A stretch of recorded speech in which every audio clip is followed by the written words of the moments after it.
In this video, I want to show an objective of closing the gap faster in Jiu Jitsu against a puncher or a kicker. The idea is in Gracie Jiu Jitsu is to draw the person in and then close that gap to get to the clinch.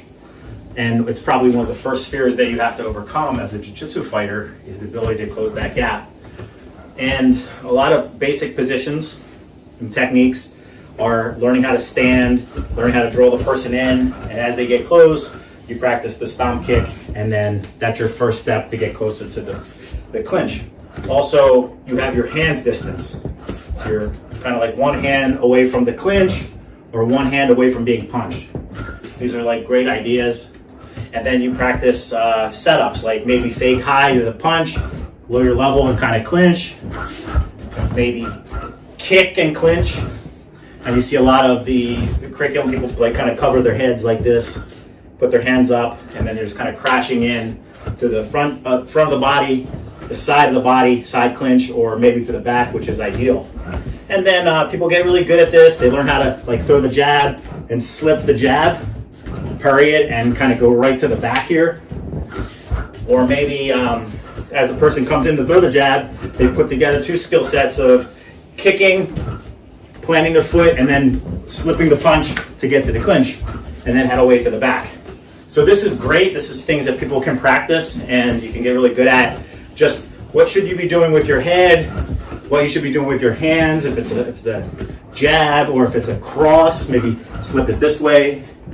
And then if anything else is failing, the person gets too close, you can kind of like kick them and then come back. And you're kicking from the knee all the way to the hip, any one of these targets. And then you can practice different ways of doing that, putting a lot of weight on the back leg and stomp kicking with your toes pointing this way instead of up. So if you have more of a target when the toes are like this, to the side, so this idea. And then other variations is kind of like a really quick kick like this, where you kind of like bring your foot to your knee and boom, kick.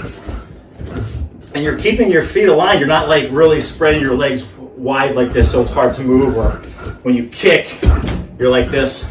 The back leg naturally comes in. So in Japan, you have like seriashi. And this is basic movement going forward and backwards. So I step and push with my back leg. If I step backwards, I step with the back leg, push with the front leg. Left and right. So this is basic motions. Knowing how to do this. When you get good at this, learning how to move forward or move backwards, you're just basically doing Japanese sliding your legs, Japanese seriashi, and then when you start moving, a little bit of body movement, tai sabaki. So I want to use these words because this is where it's heading. You're getting good at lifting the back of your heel off the mat just a little bit for that piece of paper. When you think of wrestling, you're level changing and you're digging your toes into the mat with your heel up. So I'm here. Yeah, so from here, level change. When I level change, now I can step and my knee touches. Level change. You can now make a little step. Have my toes are pointing. I have a better angle to do my shot. The game plan now is, how do you do this when you have an upright posture? Not everyone's going to be getting good at level changing and going to a drop knee like this. And this is kind of bad posture to kind of like lunge, but it can be done. It's how do you move like that faster? And I was thinking a lot about striking martial arts, Thai boxing, karate, and even Kendo. In Kendo, you have the idea of making a hit to the helmet. You need to be able to step, hit, and stop at the same time. In a contest that has like the ideal hit. So you have to show your spirit. You have to stomp and hit at the same time. You can't just move forward and hit the head, because there's no step. There's no furukomi. So we would practice a lot of getting really close where the swords like kind of touch, or when they cross. And that's what's going on right here.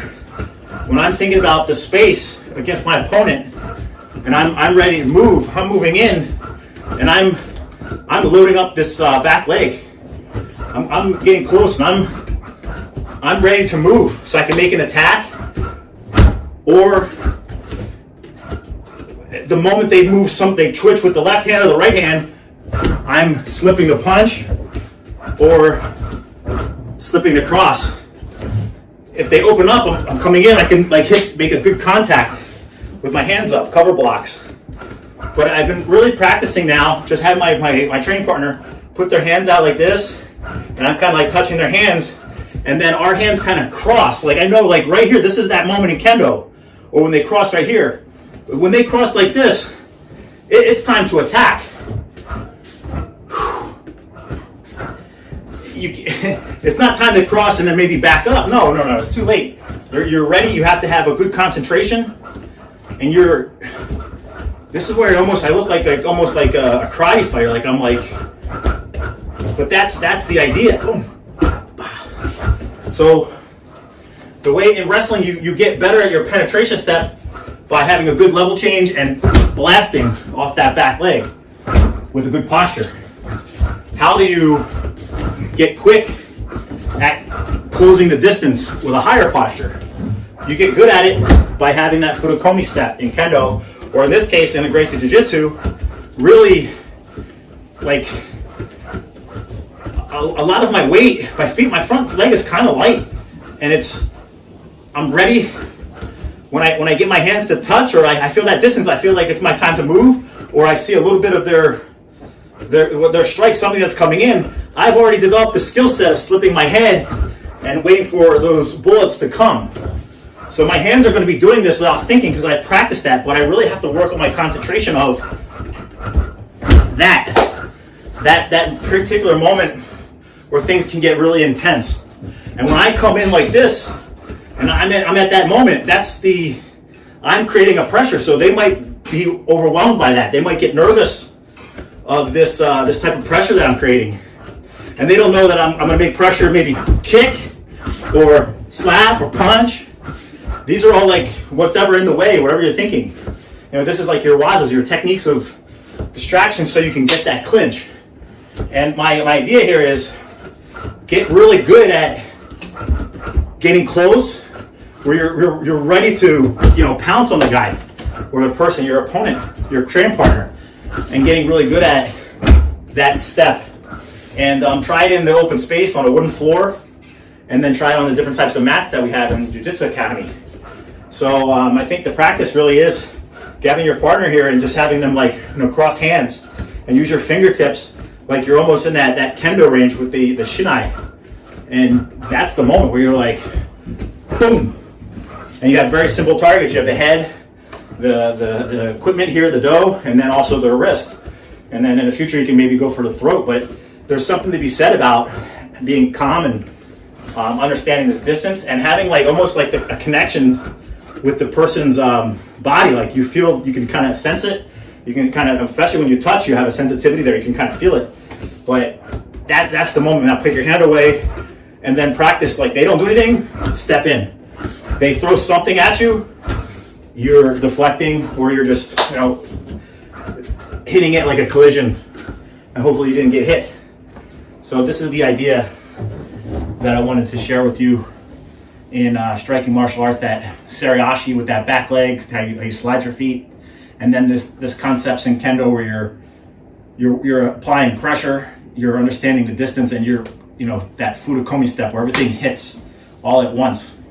And then your job is to incorporate this basic combative skills of deflection, of parrying, of covering, of dipping. Like the things are coming at your face, you have to move, and the idea is to come in, don't go back. Maybe go back to draw the person in, but you have to initiate that clinch. And any good jiu-jitsu instructor will tell you that when you commit, don't stop. I'm trying to understand that closing of the gap, that very critical moment, how we can incorporate other aspects from other martial arts, to approach that objective. So hopefully this makes sense to you. If you have different backgrounds in martial arts, I can totally see someone watching this and say, hey, we do this all the time in karate, or different styles of karate, how we move that back leg closer and just like really load that leg so you can stomp. One of the things I had to overcome in my Kendo practice was when I do make my step, my toes are in line. Like you're not like doing a heel and then touch to the toes. It's got to be this. So we practice a lot of just kind of like lifting the leg off the mat and that. You do this all the time. You kind of lift and then stretch your leg, and then that back leg comes up really fast. You come a lot doing this all the time. If you look at some of the other styles in Budo, this type of Kendo stance is very quick to go forward. So you'll see this in some different styles of Jiu Jitsu, Aikido, and Kendo, having your feet line up straight and explode forward. It's the fastest way to do it. And now we're trying to do that in the concept of a street fight in Jiu Jitsu. And the problem's going to be right now is my back foot leg is kind of pointing sideways. Here I have my square stance, my toe, I gotta like kind of, as I get better, I gotta make sure that my toes are lying forward when it's ready for me to kick. I gotta push off it. So maybe my back toe isn't gonna be this way, but maybe, so the Kendo stance is here, the Jiu Jitsu stance is here, maybe I'm gonna have that like in between somewhere, have a hybrid. But it's really fun, and you can get a lot of repetitions of just closing the distance and maybe getting the body lock to the front, to the side, and to the back, and doing it on both sides. But over time, you'll see what I'm talking about, and you'll be able to incorporate this into your repertoire. So think Futokomiyashi, Seriashi, and then your basic combative movements, slipping, dipping, parrying, moving your head, and getting out of that line of fire for their punch. And then you can activate your stomp kicks, your jab, your cross. It all comes together. So we can do this in a Gracie Jiu Jitsu. So enjoy. ありがとうございました。